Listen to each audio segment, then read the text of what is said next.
welcome to the stateless standard.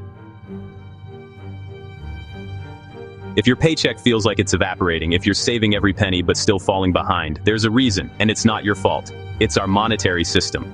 A decision was made without your vote, a decision that permanently severed money from any real meaning. In 1971, our monetary system was quietly rewritten, and your wallet's been bleeding ever since. In 1970, you could buy a house for 20 grand. You didn't need a 30-year loan. Today, that barely covers a down payment. You see, they didn't just change the dollar, they changed your whole world. And they did it without your input. After World War II, the world wanted a new financial system. Governments, wanting to fund endless wars, found the gold standard too rigid for their liking, and thought floating currencies were too risky.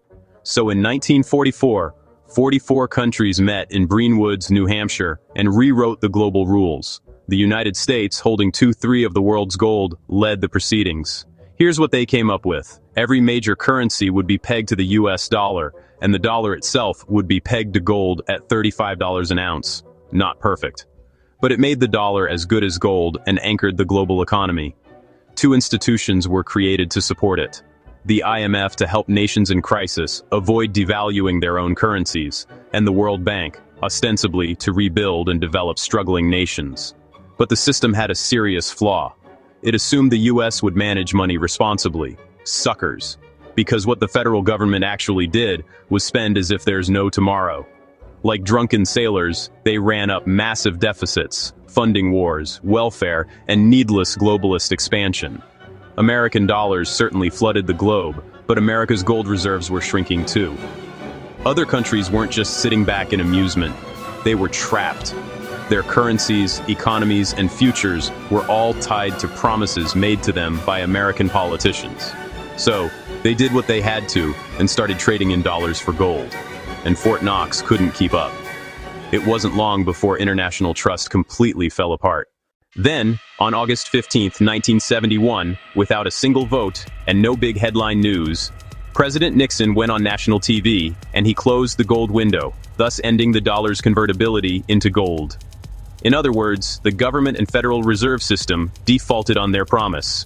Dollars were now money by decree. It's a shame. The United States once held 2/3 of the world's gold. By 1971, however, Fort Knox was running on fumes. Because you can't just print or counterfeit more gold, it forces a bit of financial discipline, especially on a government. When every dollar is backed by gold, reckless spending and runaway debt is no longer available. Just as the rest of us have to live even now, governments are held to account by the weight of their own ledger. Gold has been trusted for thousands of years. People know their money meant something because gold is something real. You could walk into a bank and exchange paper for gold. The value was real. The rules were simple and clear. After 1945, the rules all changed. Countries pegged their currencies to the US dollar, and the dollar was pegged to gold at $35 an ounce. Maybe it wasn't perfect, but it kept the economy grounded. From 1944 to 1970, inflation remained negligible. Prices were stable, predictable, and honest. Wages and productivity advanced. The US economy was one of the rare great wonders of the world. But then, gold was removed, and along with it, the discipline, and the system was no longer tethered to anything real. The United States federal government broke its promise to we the people and the rest of the world, and simply never looked back. The US dollar was now pure fiat, money be decree, backed by nothing but a politician's hot air. The Fed soon flooded the system with trillions. M2 money supply exploded from 600 billion to over 22 trillion, a 3,600% increase of money, created from nothing, like some random counterfeiting crew.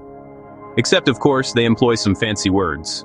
Like quantitative easing, for example, sounds sophisticated, doesn't it?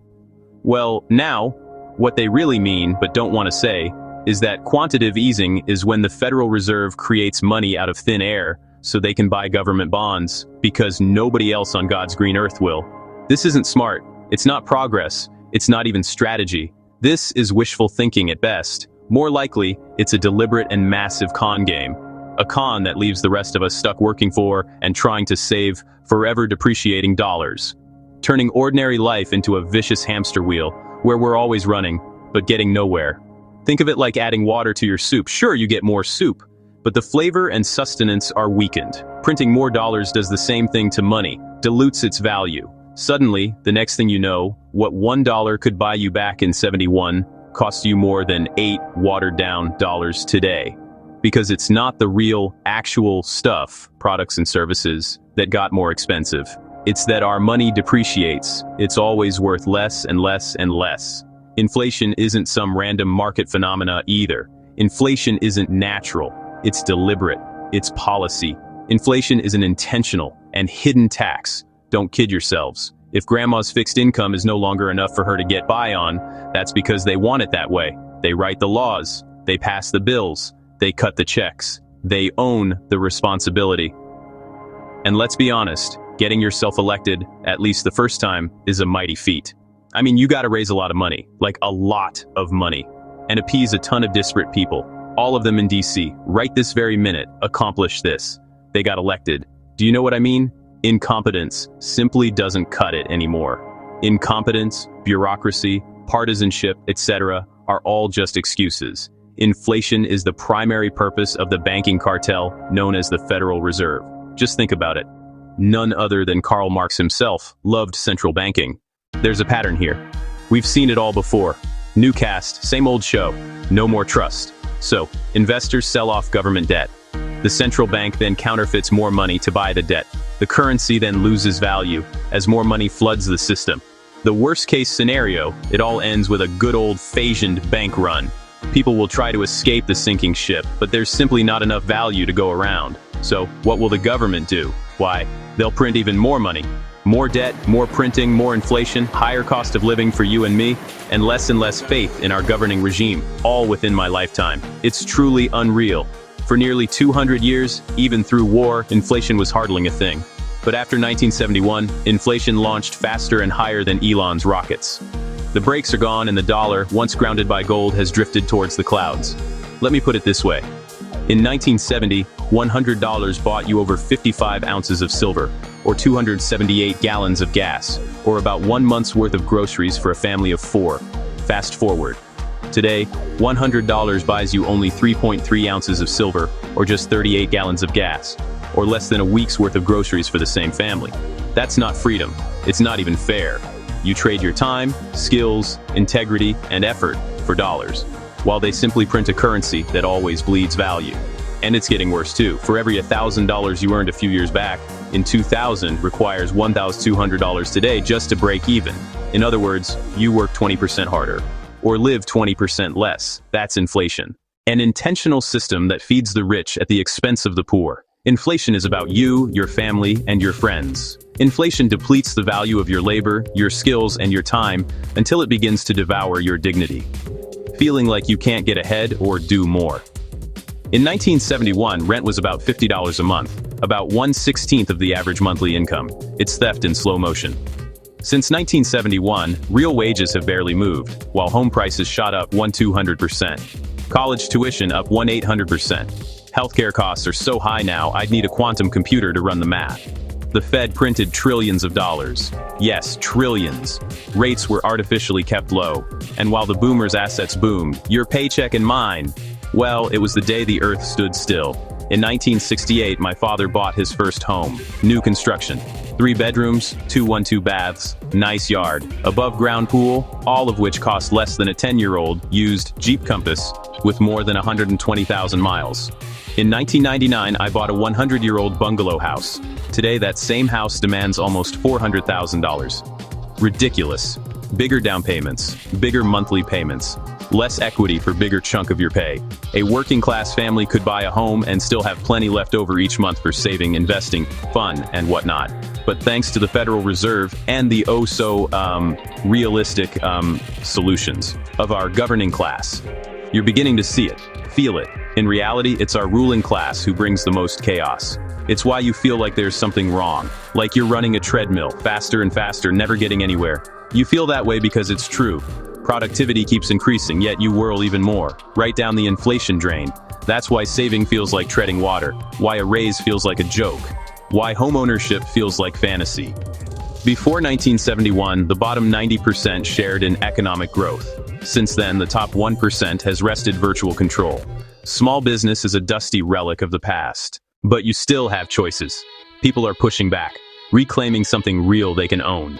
Gold is up 5,500% since 1971. Silver over 2,000%. They don't pay interest, and prices do swing. But gold and silver were built by nature to last. They store the value of your labor honestly. And it matters now more than ever. The US government is over $34 trillion in debt. Add unfunded liabilities, and we're upside down somewhere around $240 trillion. Just the interest on the debt alone costs more than the federal government's entire imperial war, surveillance, and industrial complex. You can't blame them. Foreign investors and nations no longer see value in US treasuries. China and Japan are pulling back. The US has inflated itself into a joke, and now the Fed is trapped.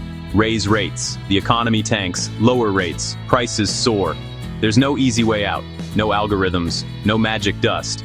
Default is the best choice, but potentially political suicide, so they'll sweep it under the rug and keep on inflating, like little thieves eating away your savings as you sleep. Gold and silver don't require government decree, they just are what they are. We're talking real hard assets here, versus a political rigged currency. The choice is yours. Pause. Point fives. Which will you choose?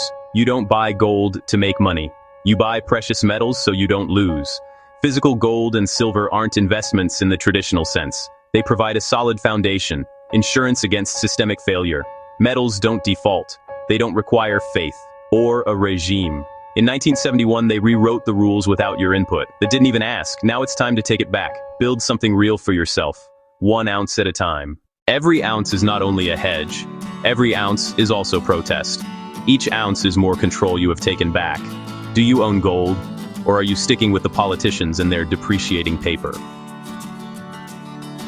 Leave a comment. Give us your thoughts. We're interested in what you have to say too.